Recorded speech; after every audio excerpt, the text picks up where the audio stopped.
What do you think of when you think of the perfect dessert? Something sweet, something cold, something creamy, fruity, maybe a combination of like a cheesecake and a cream pie, something with a delicious crust? Well, this dessert checks all those boxes. It uses fresh strawberries, it's super simple to make, and whether you're doing keto or low carb or not, you're absolutely gonna love this dessert. Let's talk about it right after this.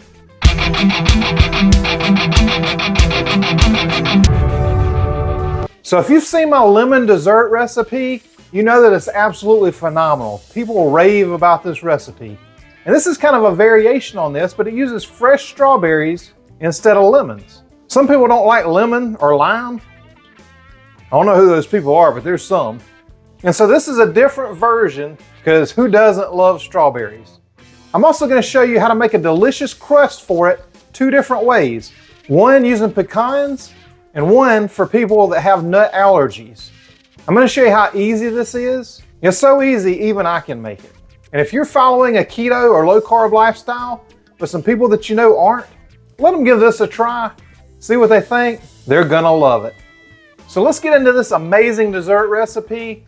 Let me show you what you need to put together this strawberry cheesecake-ish, cream pie-ish, delicious dessert. So first, let's make the nut-free crust.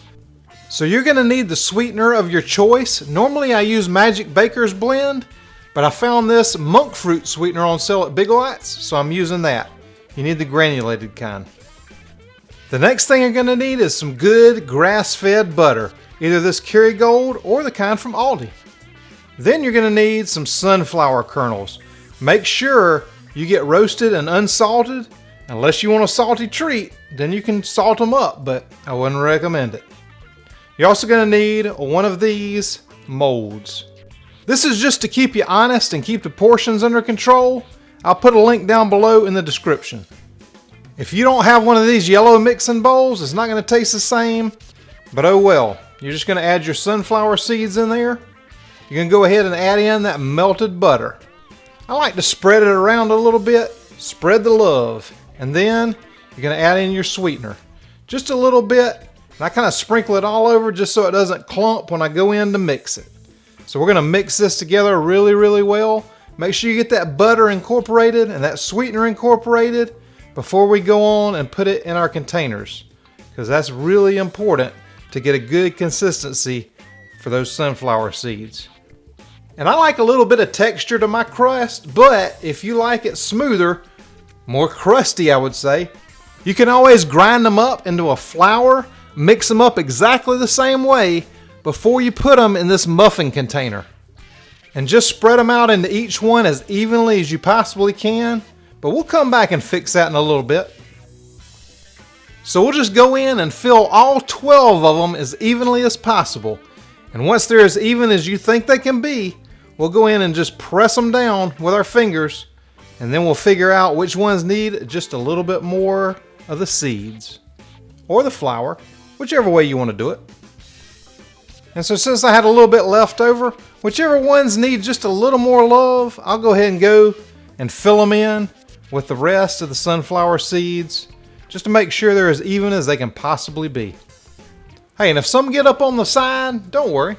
Just push them back down in there. It'll be just fine.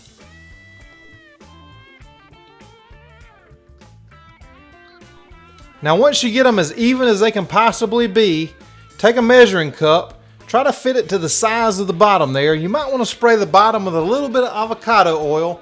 If not, you'll probably have a few little seeds stick to it. Or if you do the flour, you'll have a little flour stick to it. And that's okay. But if you spray the bottom with a little avocado oil, it might help just a little. I don't know. I don't ever do it. I just mess with it until it comes out right. And I press them down as much as possible. And I check the bottom for some extra seeds. And then that's when you reassess again. And if you miss one, toss it in there. But I'll just press them down as much as possible so they stick together in the end. And hey, if you get a few stragglers on the bottom like that, just reassess the situation and put them in whichever compartment they need to go in. Don't worry, it's all going to turn out just fine. Now before you forget, go ahead and preheat that oven to 375 degrees. I should have already done it, but I didn't, so now I'm just gonna have to wait a few minutes until it heats up. And now that it's hot, I'm just gonna transport these babies on a foil lined cookie sheet or baking sheet, whatever you wanna call it, and throw it in the oven there. And we're gonna go ahead and set the timer for 15 minutes. Now, one thing I'm gonna tell you here is very important. Halfway through this, you need to take that pan out and turn it around. If not, when it's done and you go to pull it out, you're gonna have one little section. It's a little browner than you want it. Now, it's still fine. If you forget to do it, no problem. But as many times as I've made this, if you turn it around halfway through cooking, it's all gonna come out evenly. See how that back part is just a little more brown and the front is a little undercooked? Hey, it's gonna turn out fine either way, don't worry. But just rotate it halfway through and you're gonna come out with the perfect nut-free crust with texture or without. So now let's make the filling for this bad boy. We're gonna need some heavy cream. Oh man, we're gonna need some cream cheese. This is the kind I get at Aldi. Just use your favorite kind, whatever it is. The next thing we're gonna need is some Swerve confectioners or your favorite sweetener, but make sure it's a confectioner's kind. If you don't have confectioners, just blend up your granulated. And we're gonna need some vanilla. If you haven't heard me talk about this before, unless you like eating beaver butts, get this pure vanilla extract, none of that fake stuff. And then we're gonna need some of these beautiful strawberries. These are the biggest strawberries I think I've ever seen. Don't know what they grow these in, but they are juicy and delicious. Get the best ones you can find. And about a quarter cup of water, probably less. And you're gonna need a hand mixer. Now you could use a stand mixer. I just like washing less stuff, so the hand mixer works better for me. And the main thing you gotta have is a yellow mixing bowl. If you don't have this, you better go on eBay and find one. You better search far and wide across the world because it just ain't gonna taste as good if you don't have it. And then you're gonna need some way to blend this up. I love this Ninja IQ Auto IQ blender. And you'll see why in just a minute when I make this strawberry mixture. So take your strawberries, and what you don't want on there is the green. If you do, you don't have to cut it off. I don't like the greenery.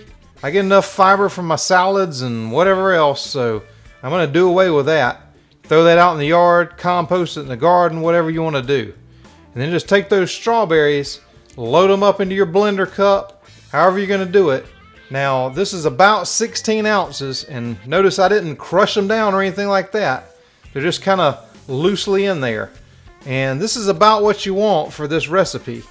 And then you're gonna add in a little bit of water. Depending on how juicy the strawberries are, I started out with probably 1/8 of a cup or maybe even less. You're gonna know once you blend it up if it blends up proper or not. Put your sweetener in there with it because you don't need much. The filling itself is gonna be sweetened, but you're gonna need some in there just for those layers of flavor. Let's get those strawberries and that sweetener in there. And if you've got one of these Auto IQ blenders, just hit the smoothie thing. If you don't, I'm gonna put it in the description. If you don't have a good blender, you can use whatever, but this just makes it easy because it blends it up like this. You don't have to touch it. It blends it up for however long it's supposed to, and I don't make smoothies, but I guess if you did, it would work perfect for that. But for me, this is the perfect use for it. It'll turn it on and off, and then you don't have to worry about shaking it up or anything. It does it all on its own. So when that's done, just take it off and set it to the side. We'll be using that in a few minutes. Now we gotta make the filling for this beautiful dessert. So we'll go ahead and pour in the heavy cream. And then we'll just start to blend that up a little bit. Start with a low speed. You don't wanna go throwing that cream all around the kitchen or anything. Have to redecorate or anything like that. So just start at a low speed. We're just gonna start whipping some air into there, incorporate that, and start thickening up this beautiful heavy cream. That's right, now whip it into shape. Shape it up. Get straight. Go forward. Move ahead. Whip it. Whip it good. Y'all don't know nothing about that. Hey, if you don't know what I'm talking about, just Google Devo Whip It. You'll see. It's some cheesy 80s stuff. Anyway, just keep whipping this until you get to stiff peaks, and I'll show you what that looks like in just a minute. Now, if you love keto and low-carb desserts, or not keto and low-carb desserts, and you're not subscribed to my channel, hit the little button right down there that says subscribe. It just lit up for you. Hit the bell next to it, and anytime I do a new video, you'll know about it. So these are the stiff peaks I'm talking about. Now, if you like it like that, that's cool. If not, I like mine a little thicker, so I'm gonna keep going a little more. Now, if you go too far, you're gonna make butter, so you don't wanna do that. So a good way to judge it in the beginning is the stiff peaks, because you're gonna make it again and again, I promise you, after you try this. But to judge it to begin with, just do the stiff peaks.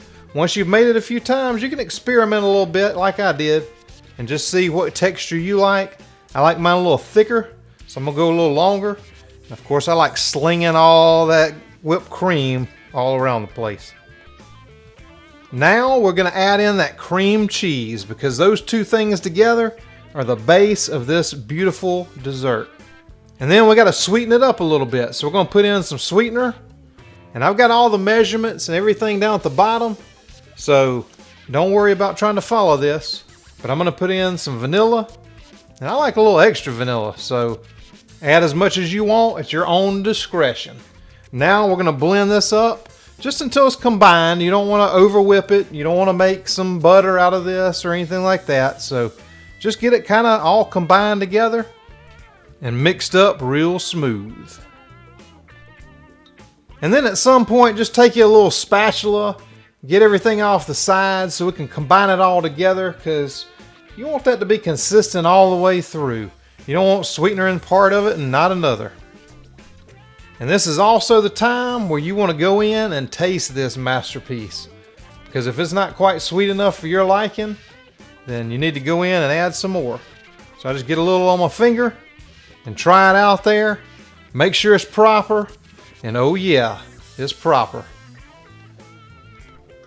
So again, we'll just mix everything in just until it's combined. Don't over whip it. Now it's time to pour in that beautiful strawberry puree. And this is the consistency that you want. So if it's not about that consistency, you're gonna need to adjust it. If it's thinner than that, you need to add some more strawberries and blend it up. If it's not quite that thin, you need to add a little more water and blend it up. Just get that. Should be a little bit thicker than the lemon juice that we used in the other dessert. And if you didn't watch that one, I'll link it up above so that you can check out that lemon one. But by making this strawberry blend a little bit thicker, you could add in a little more if you like a little more strawberry taste. I would actually go in and probably add this amount, add in some strawberry extract myself if you wanted a little more strawberry-y, if that's a word. Now it's time to taste it.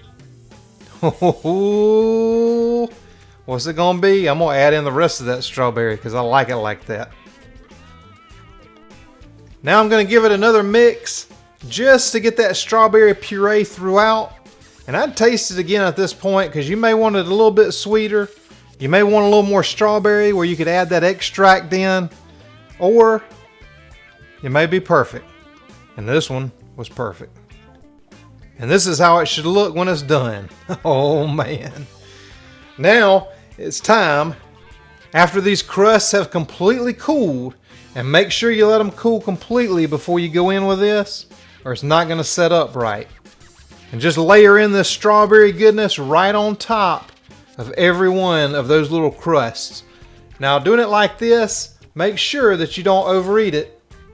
Has little individual pieces that are just absolutely delicious. You're gonna throw them in the freezer. You can pop them out when you want it, let them sit out and thaw for a little bit if you want. You can keep them in the freezer, you can keep them in the fridge, either way. The important thing is that you freeze them first. And after you've filled them, it's time to reassess the situation. See which one might need a little more, which one might need a little less. And for these amounts, I've made this so that I can do one with the nut-free crust and one with the pecan crust. So if you only want to do this many, cut the amount of the filling in half and you'll be just fine. But you could do 2 of these muffin containers full of the nut-free crust, or you could do a big, thick or a pie plate full of the pecan one with this amount of filling. So it's up to you, whatever you want to do. I made both this time just to show you how you can make both.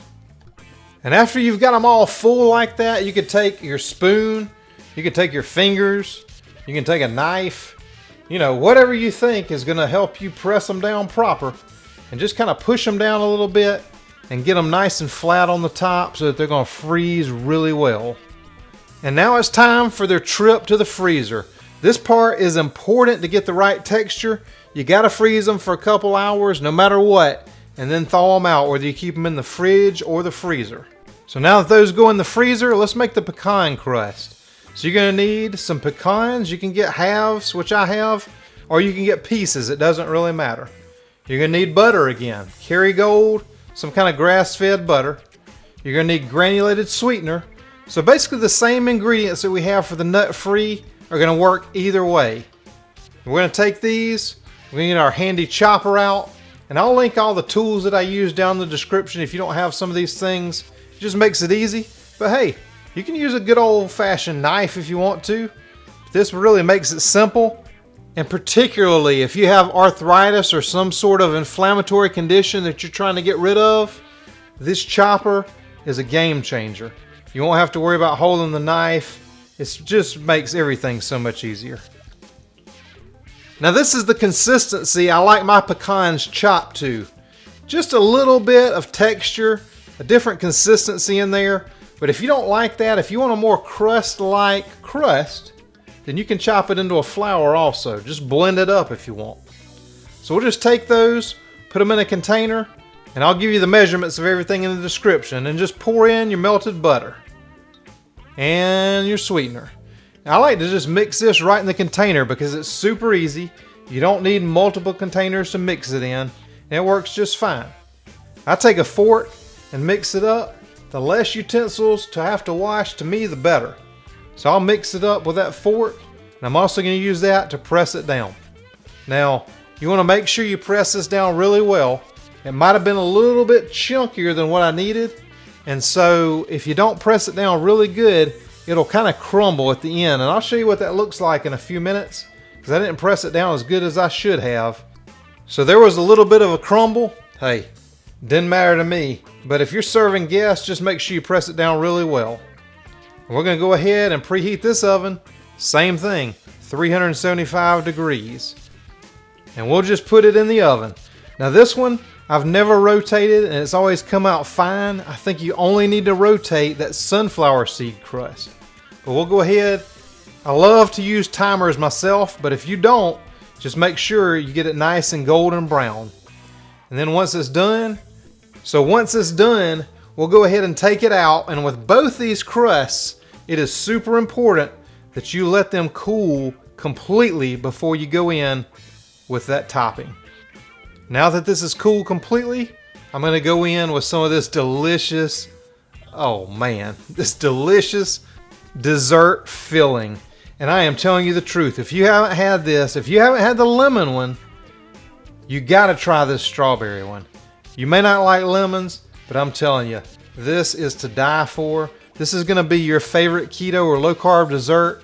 And don't feel bad about serving it to somebody that doesn't like keto or low carb, because they're absolutely going to love it too. Bye now. We got to go to the freezer. So this is what they look like when they're done. You take these out of their little muffin containers, put them in the fridge, let them thaw out a little bit, and this is how they look. Oh man. And even if you don't have any nut allergies, these are absolutely delicious. But this is my favorite right here, the pecan.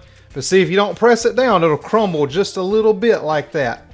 It's still fine. You can press it back together at this point, but the better you press it in the beginning, the better it's going to come out. Absolutely delicious. And right here, you can find more delicious keto dessert recipes that even your non-keto and low-carb folks will love.